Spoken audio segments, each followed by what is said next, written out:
শাহিন ভাই আবার আসবো।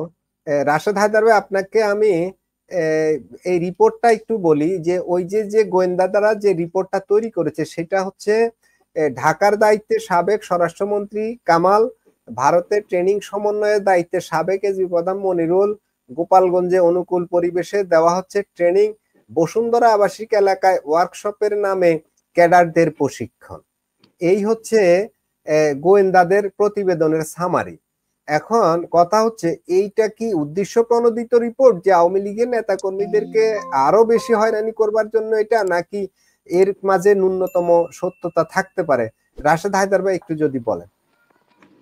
দেখেন মাসুদ ভাই, আমরা বেশ কিছুদিন যাবৎ জানি যে আপনার একটা হাইপ তোলা হয়েছে সারা বাংলাদেশে, বিভিন্ন পত্রিকাতে নিউজটা হয়েছে যে আওয়ামী লীগ হয়তো আপনার প্রবাসী সরকার গঠন করতে পারে ইন্ডিয়াতে থাইকা, এবং ইন্ডিয়াতে যেহেতু আওয়ামী লীগের এত লোকজন আছে, বাঙালি পুশব্যাক করতেছে, ছাত্রলীগ আওয়ামী লীগের লোকজনের পুশব্যাক করতেছে, ওরা ওখানে মুক্তিযুদ্ধকালীন ট্রেনিং এর মতো ট্রেনিং নিচ্ছে। এটা এর আগে অনেকবার লেখালেখি হয়েছে। বসুন্ধরার পেছনে লাগার কারণ কি? আপনি জানেন যে গত 10-12 দিন আগে হাসনাত আব্দুল্লাহ বসুন্ধরাকে খুব গালাগালি করছিল ওপেন মিটিং এ, মনে আছে? এর আগে ওরা 1500 কোটি টাকা চাঁদা নিছিল, এখন আবার চাঁদা নিতে চাইছে, কিন্তু চাঁদা এখন আর বসুন্ধরা দিবে না। কারণ ওদের কথা হচ্ছে আমরা তখন ব্যবসা বন্ধ করে দিব, চাঁদা দিব না। তখন প্রথমে বসুন্ধরাকে, ওই বসুন্ধরার কি ছেলে, এটার নাম কি জানি, ওর সাথে এক মেয়ে প্রেম আছে, ওই মেয়ে 1 বছর যাবৎ রিলেশন করছে, কিছু বুঝে নাই, এবং উনি 5 মাস যাবৎ প্রেগনেন্ট, সেটাও উনি বুঝে নাই যে উনি প্রেগনেন্ট। উনি জাস্ট 10 দিন আগে বুঝছেন যে উনি প্রেগনেন্ট। হয়তো বাচ্চার বয়স নাকি 5 মাস। 5 মাস? হ্যাঁ, 5 মাসের বাচ্চা ওনার পেটে, উনি বুঝে নাই। উনি 10 দিন আগে বুঝতে পারছেন যে উনি 5 মাসের প্রেগনেন্সি। এগুলো কিন্তু একটা নাটক তৈরি করা হচ্ছে। এই জন্য বসুন্ধরাকে পেছানো হয়েছে এইখানে। আর ইন্ডিয়ার উপর যেহেতু ওই যে দিল্লি না ঢাকা, ঢাকা ঢাকা মিছিল, ইন্ডিয়ার আটকানো হয়েছে ওই জায়গায়। হ্যাঁ, এখন অস্ত্র প্রশিক্ষণ কেন নিবে বা কর্মশালা কেন করবে আওয়ামী লীগ? আওয়ামী লীগ তোমরা নিষিদ্ধ করছো, আওয়ামী লীগ তো নিষিদ্ধ না। আর আপনার একটা জিনিস দেখেন, যদি আপনি একদম সর্বনিম্ন ধরেন যে আওয়ামী লীগের সমর্থন সর্বনিম্ন ধরলো 20% আছে মিনিমাম, তো 20% যদি হয় 20 কোটি মানুষের 20% মানে ভাই 4 কোটি লোক। 4 কোটি লোক কি সব কি ওই যে নেফথলিনের মতো উড়ে গেছে? বা আপনি পারফিউমের বোতল খোলা রাখলে যেমন পারফিউম উড়ে যাবে, পেট্রোল ঢাইলে দিলেন উড়ে যায়, ওইরকম হয়েছে? তা তো হয় না। এই 4 কোটি লোক তো আছে বাংলাদেশে। নয় 5 লাখ লোক বাইরে গেছে সারা দেশ থেকে, আমি ধরলাম 5 লাখ বাইরে গেছে, বাকিরা তো আছে। এরা কই যাবে? ঢাকা শহরে কম করে, ঢাকা শহরে যদি আপনি যদি 2 কোটি লোক ধরেন, ঢাকা শহরে মিনিমাম তো 10 লাখ লোক আওয়ামী লীগ করে আছে। তো 10 লাখ লোকের 10 লাখ লোক নামলো না, বাচ্চা কাচ্চা সহ 10 লাখ ধরলাম, নামলো না। এই 10 লাখ লোকের মধ্যে মিনিমাম 2 লাখ লোক নামার তো ক্ষমতা আছে।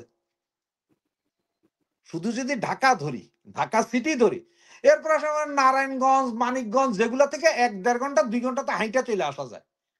ডেমরা মেমরা, কাশপুর মাসপুর, কুমিল্লা থেকে 3 ঘন্টা হাঁটলে ঢাকা শহরে পৌঁছা যায়। তো এই অঞ্চল ধরলে তো আপনি 5-7 থাকলে এমনি আপনার 5 ঘন্টার অর্ডারে জোগাড় হয়ে যাবে। শুধু অস্ত্র প্রশিক্ষণ নিতে হবে কেন? এগুলো হচ্ছে যে ওই যে আপনারা বললাম, এদের একটা মূল ভয় কি জানেন? যে 8 তারিখে কোন একটা গন্ডগোল হইতে পারে, আওয়ামী লীগ হয়তো একটা ঝাপটা দিতে পারে। আর এই জুজুর ভয়টা রাখতে হবে। এবং এই রিপোর্টটা কখন ছাপছে আপনি একটু খেয়াল করেন, যখন সমন্বয়কদের একের পর এক চাঁদাবাজির জিনিস মানুষের চোখের সামনে আসতেছে, তখন যে এটা। আপনি একটা জিনিস খেয়াল করেছেন, আজকে বাংলা ভিশনের একটা নিউজ দেখছেন, যেখানে আপনার এই যে আমাদের এই এখন বাচ্চা উপদেষ্টা নাম কি, সজীব ভুইয়ার বাবা, হ্যাঁ, ওর বাবার সেই যে কুমিল্লা মুরাদনগরের 3 মার্ডার সহ আরো 4টা মার্ডার, স্কুলের যে হিন্দু মহিলা শিখারানী, ওনার ঘর ভাঙছে, ওনার হাজবেন্ডের কোপানো, এগুলা নিয়ে একটা নিউজ হয়েছে। কেন হয়েছে জানেন? এটা হচ্ছে বিএনপির যে মেয়র পদপ্রার্থী ছিল না, সাদেক হোসেন খোকার ছেলে, নামটা ভুলে গেলাম আমি, ইশরাক হোসেন। ইশরাক হচ্ছে যে আপনার এই বাংলা ভিশনের 35% মালিক ইশরাক হোসেন। সুতরাং তারে যখন আপনি একটা খেলা দেখাইছেন সজীব হোসেন, আপনার ইজ্জত এখন খাইব না? সুতরাং আপনার ইজ্জতটাকে একদম ঘুরে আইনা দিল কোথায়? এই বাংলা ভিশনে। সুতরাং এগুলো তো তাদের জন্য খারাপ। এবং যেইভাবে ওনাদের সমন্বয়কদের একদম ডানাত বামাত যেখানে চাঁদাবাজি করতেছে, পেপার পত্রিকা আইতেছে। আপনার এবং আরেকটা দেখেন গতকালকে আপনার বাংলাদেশ সময় 3টা থেকে 3:30টার ভেতরে বনিয়ামিন সে মাহফুজুল আলমের একটা বিশাল কাহিনী দিল, যেটা অস্ট্রেলিয়া তোর ভাই ধরা খাইছে। সব কাহিনী আছে, সব কাহিনীর পরে কি ভাই এই যে আপনার ইয়ের কথা বলতেছেন, মাহমুদুর রহমানের কথা বলতেছেন, উনি কি ভাই এদের জন্য একটা নিউজ করতে পারে না ভাই? উনি কি এটা লিখতে পারে না? কারণ এদের তো বাঁচাইতে হবে। সুতরাং একটা জুজুর ভয় যতক্ষণ না দেখাবেন যে আওয়ামী লীগ আসে এইটা কইলেই তো মানুষ ঐক্যবদ্ধ হয়ে যায়। এই নির্বাচন দিমু কইলে সব দল এক, এরপরে দেখো তোমরা এক না থাকলে এই আওয়ামী লীগ আইসা গেল কালকে, তখন আরো এক করে বাবা আওয়ামী লীগ আসলে পিঠের চাপড়া থাকবে না। এই একটা জিনিসের ভয় দেখাইয়াই ওনারা এই কাজ করতেছে। এবং এই নিউজগুলো হচ্ছে তার, আপনি নিউজ ছাড়েন আগামী 2 দিনের ভিতরে আরো কত সুন্দর সুন্দর মনোরঞ্জন কিন্তু নিউজ আসে দেখবেন। মানে যত হায়দার ভাই আপনার একটু সংযুক্ত প্রশ্ন করি, বিষয়টা আমার কাছে মনে হয়েছে, মানে আমি এইভাবে ভাবি নাই বিষয়টা, এই কারণে আপনাকে আরেকটু খোঁচাই, তাহলে হয়তো আমি আর একটু জানতে পারবো যে বিষয়টা। সেটা যে বলেন নির্বাচনের বিষয়টা কিন্তু কয়েকদিনের মধ্যে কিন্তু আলোচনা হচ্ছিল যে ইমিডিয়েটলি প্রধান উপদেষ্টা নির্বাচনের একটা ঘোষণা দিবেন। হ্যাঁ, ওই ঘোষণাটাকে বানচাল করবার জন্যই কি এখন এই 11 দিন বিশেষ সতর্কতা, তারপরে আওয়ামী লীগ শেখ হাসিনা বাংলাদেশে ঢুকছে, এই ধরনের নিউজের প্ল্যানিং, আমি বুঝতেছি না। আপনি যদি একটু বিষয়টা একটু ব্যাখ্যা করেন, আমার একটু আপনার কথা থেকে ডাউট চলে গেছিল, এই জন্য প্রশ্ন করলাম।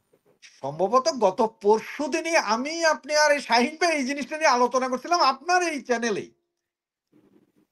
দেখেন নির্বাচন হবে, আমরা কিভাবে জানছি কার কাছ থেকে? জাতীয় পার্টির বিভক্ত জাতীয় পার্টির এক নেতার মুখ থেকে শুনছি যে উনি এসা বলছেন যে নির্বাচন হবে বলে 2-4 দিনের ভিতরে ঘোষণা দিবেন। কে? জাতীয় পার্টির এক লোক এসে সাংবাদিক সম্মেলনে বলছেন, ইয়ের সাথে কথা বলার পরে, প্রধান উপদেষ্টাদের সাথে মিটিং এর পরে। তার আগে তো বিএনপি, জামাত, এনসিপি আর ইসলামী ঐক্যজোট মিটিং করছে, ওরা তো আইসা বলে নাই ভাই পদত্যাগ করবে, এটা নাহিদ আইসা বলছিল।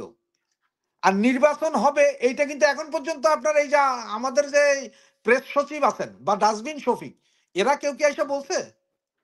ডাক্তার ইউনূস তো গতকালকে সম্ভবত জাতির উদ্দেশ্যে একটা ভাষণ দিছে, ঠিক না? গতকালকে না জানি গত পরশু, খুব হাত কসলায়া উনি কি ওইখানে বলছে যে আমি 2-4 দিনের ভিতরে নির্বাচনের একটা সিদ্ধান্ত জানাবো? কিছুই বলে নাই। এইটাও হচ্ছে পুরা রং। মানে এইটাই না বলছে যে তোমরা নির্বাচনের জন্য সবাই ওই নির্বাচনমুখী হওয়ার জন্য এদের দিয়া বলাইছে, এদিকে নিউজ করাইছে। তার মানে ভাই এখন কোনো কথা বললো না আওয়ামী লীগ মারবো, নির্বাচনের কথা বললো না আল্লাহর ওয়াস্তে। মানে আওয়ামী লীগ হচ্ছে এখন একটা ঢাল হিসাবে আওয়ামী লীগকে ব্যবহার করা হচ্ছে, এটা বুঝাতে চাচ্ছেন? না না না না, আপনার ওই যে একটা জিনিস আপনি ধরেন, এই যে ইয়াং বয়সে যখন 18 থেকে 20-25 বছরের ছেলেপেলেরা যখন প্রেম করে না, তখন ওই মেয়ে ছেলেরে বারবার ফোন দেয়, বাবু খাইছ, বাবু শুইছ, বাবু ঘুমাইছ, মানে একেবারে অ্যান্টিবায়োটিক ওষুধের মতন লাইগা থাকে এরা। আর যখন যদি বিয়ে শাদী হয়ে যায় তখন সব শেষ।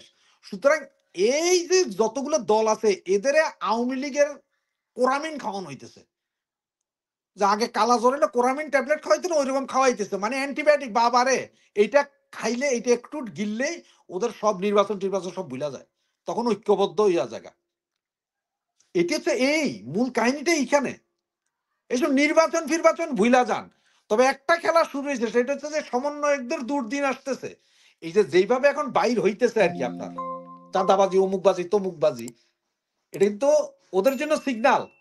দেখেন সারা বাংলাদেশে চাঁদাবাজি করছে কি এতদিন বিএনপি, আমরা সবাই জানতাম। তো বিএনপি করতো 80%, 20% করতো কারা? এনসিপি।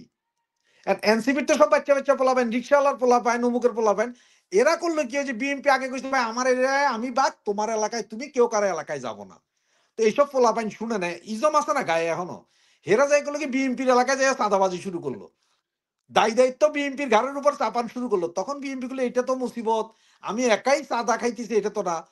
এলাকায় তো 2 ভাগ আছে, 2 ব্যবসায়ী, চাঁদা ব্যবসায়ী 2 জন, এক এনসিপি এক বিএনপি। আমি বিএনপি শুধু গায়ে কাদা মাখবো তা হবে না। বিএনপি করলো কি এবার এনসিপির গুলো ধরাই দেওয়া শুরু করলো। আজকেই পেপারে দেখেন 4 জন জামাতি নেতাও ধরা খাইছে চাঁদাবাজি, 10টা দোকান, পেপারে আসতেছে। আসলে যে কি হইতে আসছে চাইতেছে আসছে সামনে, রিপোর্ট আসছে। হ্যাঁ, আসলে যে সামনে আরো কি হইতেছে এটা এখনো কেউ জানে না, তবে খুব খারাপ অবস্থা। অবস্থা খুব মানে খারাপ এটাই। চাঁদাবাজিটা সবাই করছে, এটা মনে প্রতিযোগিতা চলছে চাঁদাবাজির, কে কার না, আমরা চেয়ে বেশি চাঁদাবাজি করবে বলতে পারবেন না, এরকম এটাকে চাঁদা ব্যবসা বলেন, চাঁদা ব্যবসা। ব্যবসা। আচ্ছা, হ্যাঁ, কারণ ২ দলই তো ব্যবসায়ী, চাঁদা ব্যবসায়ী তো ২ দল।